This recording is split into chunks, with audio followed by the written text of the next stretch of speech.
ডনের video যদি like না করেন একবারে গুম পাতায় দেন পারো মানে করে চান্দে তো সবার আয় দেন। रुको जरा सबर करो। তো ডনের যে চাদর বিছনা চাদর নষ্ট হয়ে গেছে গা, বুঝছেননি? এটা পাল্টায় নতুন একটা নিলাম 10টি আলা চান্দু নিছে গা। আর কি কইতাম, এমন কোন জিনিস নেই যে পাওয়া যায় না। গেঞ্জি থেকে দৌড়ে এটা আমি রেগুলার আসি এখানে, বুঝছেন? দেখেন এই যে ডন এখন টুপি পিনবো, আপনারা দেখবেন। ডনে কিন্তু নামাজও পড়ে।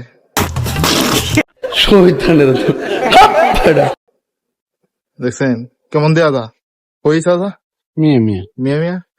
সিমসিম শেখ দেখছেন নি কি এই যে পাগলা দোয়ানের মালিক, দেখছেন নি অ্যাভেলেবেল গেঞ্জি কিন্তু পুরা আগুন, সব আগুন। বুঝতে হবে ব্রো, ট্রেন্ডিং এ চলবে 2 ঘন্টা ভিতরে, 2 ঘন্টা না, একদিনের ভিতরে, আজকে ভিতরে ট্রেন্ডিং এ চলবে ভিডিও। ওকে, বুঝতে হবে আরবের ডন।